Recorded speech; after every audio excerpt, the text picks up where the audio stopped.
So, in the case of Glee, is that them absolutely wanting Jane Lynch, and we're going to make the role fit what you do? Or? You ask me questions where it sounds like I brag if I give the answer, but yes, we must have Jane Lynch. Set me up for a big blowhard brag fest. We would not be Glee without Yeah. Jane. Well, what I read, this just might be Ryan being very generous, but he said that Kevin Riley said, we need a nemesis, and Ryan said immediately, well, her name will be Sue Sylvester, and she will be played by Jane Lynch. And that is a role that I don't improvise. Well, every once in a while I'll do something. Every once in a great while I'll come up with something. But it's Ian Brennan just writing down the words and me struggling all week to memorize them. And, and that's how that character works. He's the evil genius behind Sue Sylvester. I mean, the best thing I think about that role is that after having seen you sort of in smaller things on the periphery of all these films, you finally are getting to spend some time with you and with the character that you're playing, and it's... I have an arc. Exactly. You know? Yes, I don't play people with arcs. I show up for like a minute or two, and I serve the story. And so it's kind of nice to be the story every once in a while. And how does that sort of work out? There were episodes where it feels like you're a major part, showing down the great sort of like I don't trust people with curly hair episode where you're half the show, the Vogue episode, and there are others where it's like, I don't want to watch this week. Where's Jane Lynch? We have like 14 now regular cast members on that show. So everyone needs to get their storyline, and then we have about 5 or 6 peripheral characters that are wonderful who come in and out. So we have so many storylines. So there's going to be episodes where there's episodes where James, who plays Emma, isn't in it at all, and there's episodes where I'm not in it. And so that happens with so many cast members. At what point in your career did you feel like you could finally start saying no? Because part of it's hard. It's so against my nature and any actor's nature to say no. The word just does not come. Unless you're Daniel Day-Lewis, I mean. Yeah, right. No. Yeah, because I've been at the school of they want me, and I better be there. And you don't say no to work, and you don't say no to experience. And there are some things you should say no to. But I think early on, saying yes to a lot. It's good. Every once in a while, early on, I would find myself someplace and think, I should have said no. But you learn. You learn, because you're so afraid that it might be one of those places that it was, your yes is affirmed. Those would have been the short films for the more mature audience. Yes, exactly, yes. I never went, nobody was asking me to do porno, so I probably would have said yes if they were. But you haven't given up the stage either. I mean, you're still I've sort of given up the stage. One of the things I said is that it's if you started out on the stage and you're now on television and film, the very cool artistic thing is to say, I must get back on the stage. I miss it, so I don't miss it. They don't pay enough. It's really hard work. You have to do it night after night after night. But I did go back to, I was going to say go back to Broadway like I'd been there before, but I haven't been there before, and it was off Broadway. I did and it was only a reading. I sat on my ass for an hour every night with the words right in front of me going, oh, bore, I have to go to work. No, it was called Love, Loss, and What I Wore. It's a wonderful little ditty that Nora and Delia Ephron wrote about clothes. When I love this, because this is so my mother, clothes figuring into the high point and low points of your life. Like my mother can remember exactly what she was wearing at any really emotional point in her life. I was wearing a navy blue suit with brass buttons, and he dropped dead in front of me. So it's like that, and I did that for about 6 weeks with some wonderful women. I sat right next to Tyne Daly for 6 weeks, 8 shows a week, and it was wonderful. It was a great experience. So I did that in November of last year, so that was fun. You played a few lesbian roles, including the lawyer on the L Word. At what point in your career did you feel comfortable being out in Hollywood?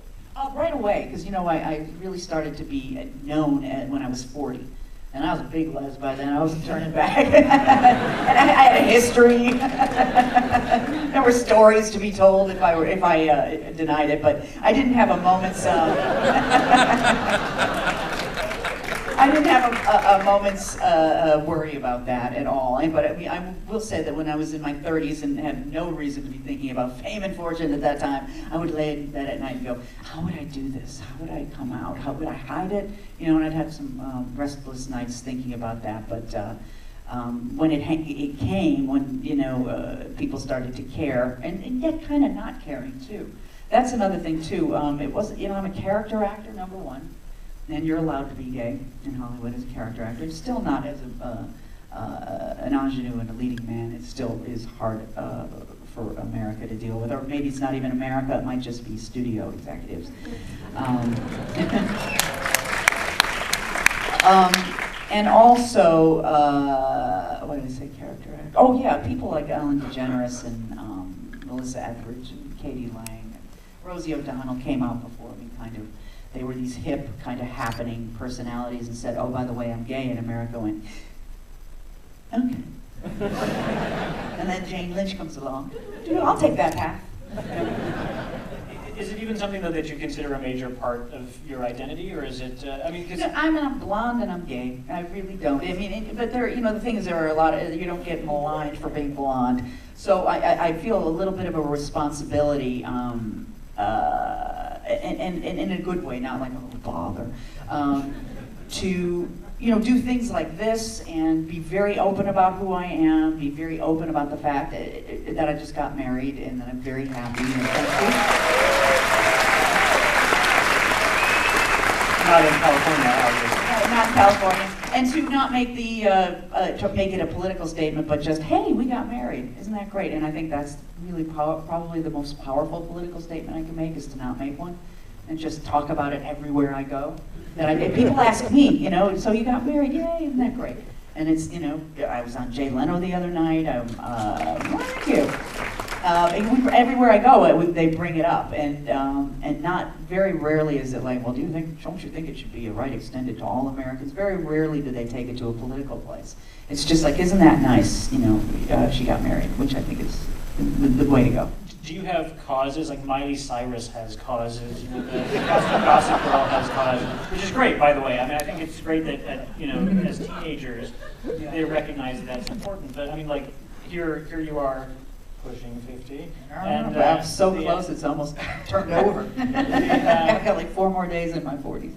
And you're enjoying sort of like, you know, the height of your success. I mean, does that enable you to sort of be more vocal about things you believe in? It does, and you know, I'm passionate about animals and about you know, being who I am.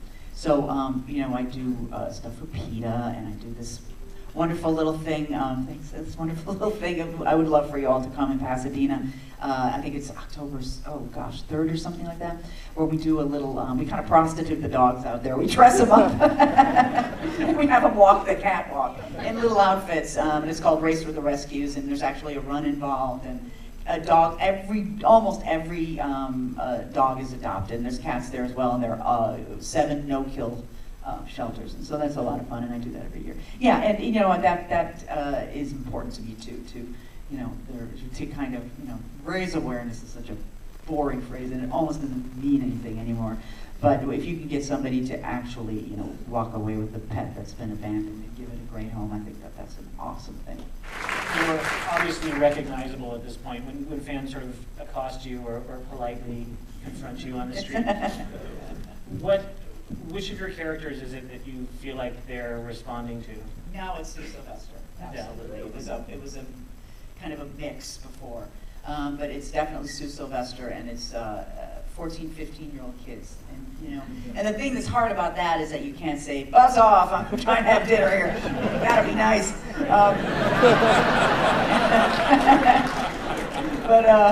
Yeah, and it's really rewarding and satisfying, and I found a way to do it where I don't have to sit and, you know, have a conversation with each of them. I've kind of been able to reflect that, because that I would not have a life. Because this show has impacted kids, as I know you all know. Like, you wouldn't believe and some kids, it's like they've been given a reason to live. You know, really, yeah. With the young cast you've been working with too, I mean, on Glee, obviously. I mean, are there? What is that like to be sort of, you know, the more experienced one? Do they look up to you? Do they take notice? Well, they do. It's lovely if they do. But you know, I don't see them very much. I work with Matt Morrison for the most part. I see these kids like at events for the most part, and they're just awesome. They're, you know, they can't be pains in the asses and do what they do. You know, they get up in the morning and they have to sing and dance, and they don't go home until, you know, late at night. So there has to be a focus there and a discipline that just can't be accompanied by, you know, being a pain in the ass. So they're really good people. They're really show people. They're really can-do people.